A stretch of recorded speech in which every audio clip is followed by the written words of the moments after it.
Alors, dans cette vidéo, on va s'intéresser à une notion que je ne vous ai pas encore expliquée, qui est la notion d'événement indépendant. Et on va le faire en fait à travers l'exemple, ou plutôt l'exercice numéro 12 de votre série 1 ou de la série 13, comme vous voulez. Alors, juste un petit rappel avant de regarder cet exercice. La dernière chose qu'on a vue, la dernière notion théorique qu'on a vue en fait sur les probabilités, c'est la probabilité conditionnelle de A, sachant B. Alors, je vous donne ici les formules. La probabilité que l'événement A se réalise, sachant que B s'est réalisé, c'est la probabilité que l'événement A inter B se réalise divisé par la probabilité que l'événement B se réalise. Et si on peut cette formule la tourner, puis ces probabilités sont des nombres, et donc écrire que la probabilité que l'événement A inter B se réalise, c'est la probabilité de A sachant B fois la probabilité de l'événement B.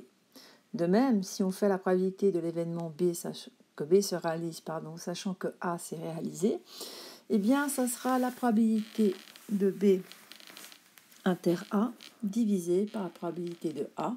Et à nouveau, la probabilité que l'événement B inter A se réalise, c'est le même que A inter B.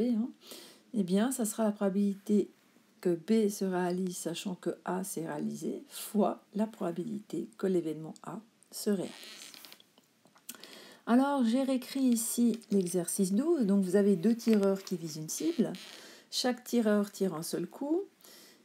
La probabilité que le tireur A l'atteigne est de 0,25. La probabilité que le tireur B l'atteigne est de 0,4. Et on vous pose trois questions. Quelle est la probabilité que la cible soit atteinte? Quelle est la probabilité que la cible ne soit atteinte qu'une fois? Et sachant que la cible n'a été atteinte qu'une fois, quelle est la probabilité que ce soit par le tireur A? Alors ici, on est en présence de deux événements que je vais noter. Donc l'événement A,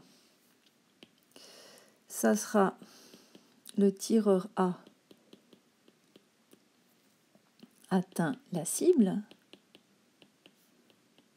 Et on sait que la probabilité de cet événement, c'est 0,25 ou, si vous préférez, 25%. Ensuite, on va définir l'événement B. Excusez-moi, le tireur A. Et là, on va mettre le tireur B atteint la cible. Et là, on sait que la probabilité que B atteigne la cible, c'est 0,4. Si on met en pourcent, ça fait 40%. Une chose qu'on remarque et qui paraît assez évidente, en tout cas intuitivement, et ça je pense que vous serez d'accord avec moi, c'est que finalement, le fait que le tireur A atteigne la cible ou pas, ça ne va pas influencer le fait que le tireur B atteigne la cible ou pas.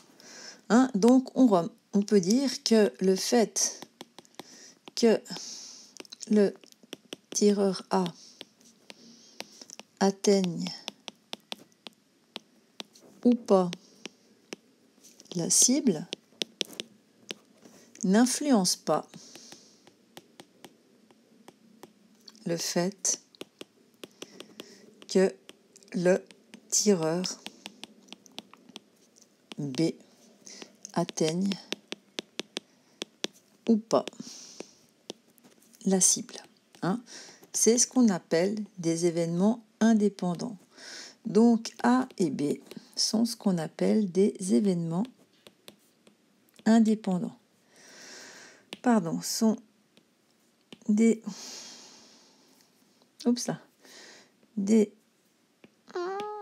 événements indépendants.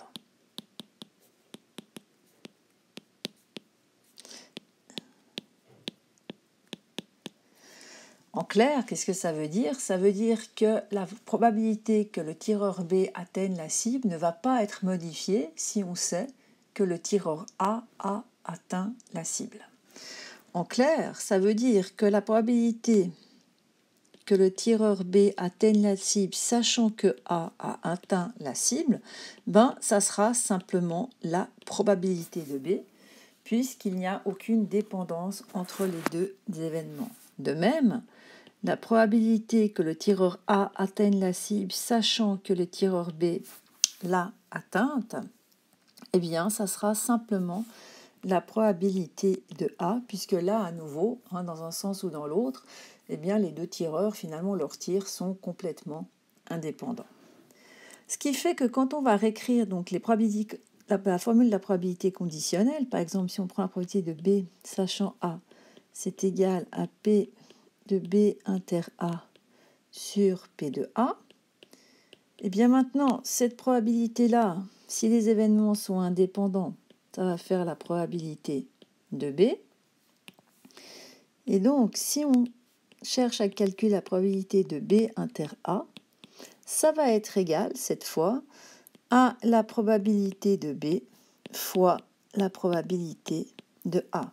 De même, si on prend la probabilité de A sachant B, c'est égal, on va monter un peu, à la probabilité de A inter B sur la probabilité de B. Si de nouveau on cherche à calculer la probabilité de l'événement A inter B, eh bien ça va être la probabilité de A sachant B fois P de B, mais de nouveau, si les deux événements sont indépendants, cette probabilité-là sera égale à P de A. D'accord? Donc, on va pouvoir donner une définition, en fait, de l'indépendance de deux événements. Donc, définition. Non, mais pourquoi pas, on peut laisser en vert. Définition. Eh bien, on dira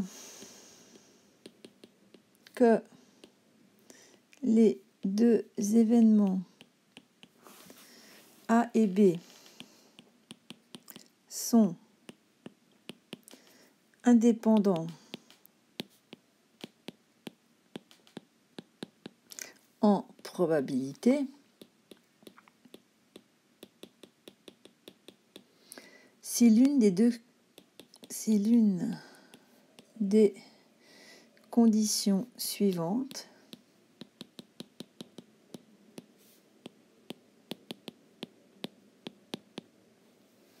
est réalisée.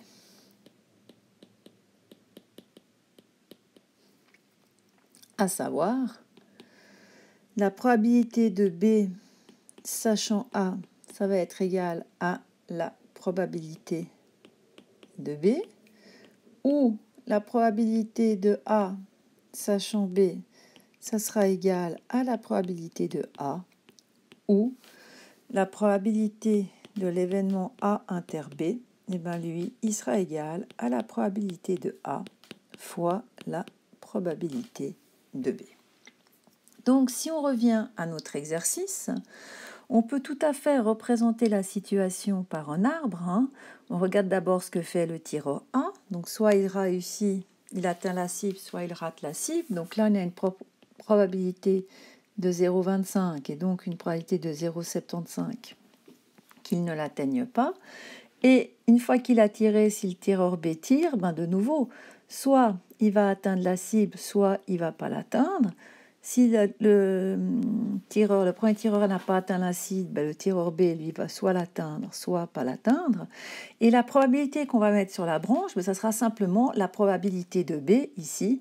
Il a 40% de chance de l'atteindre. On met plus la probabilité conditionnelle, on met directement la probabilité de B, parce que les événements A et B sont indépendants. Donc ici, ça fait 0,6, de nouveau 0,4 et 0,6. Et au bout des branches, on aura toujours la probabilité de A inter B, mais cette fois, elle sera égale à 0,25 fois 0,4, ce qui nous donne, si on prend une machine, 0,5 fois 0,4, ça fait 0,1.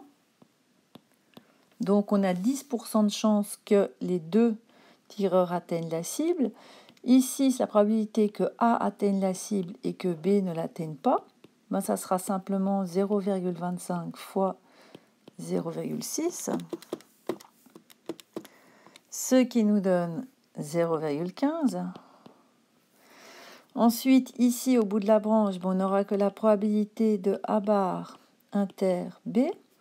Donc, que le premier tireur rate la cible, mais que le deuxième l'atteigne, ça sera 0,75 fois 0,4. Ça nous fait 0,3. Et la probabilité que les deux ratent la cible, ça sera 0,75 fois 0,6, ce qui nous fait 45, 0,45.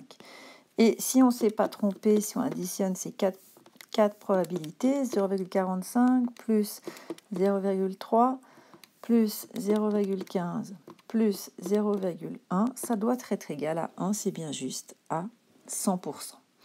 Donc l'arbre, c'est toujours le même, simplement c'est qu'ici, sur chaque branche, quand on met le 0,6, eh bien c'est directement la probabilité que le tireur B n'atteigne pas la cible, parce que comme les événements sont indépendants, c'est bien égal à la probabilité que B n'atteigne pas la cible, sachant que le premier tireur ne l'a pas atteinte aussi. Voilà. Donc ici, j'ai mis en place en fait le problème et dans une deuxième vidéo, on va le résoudre, l'exercice 12.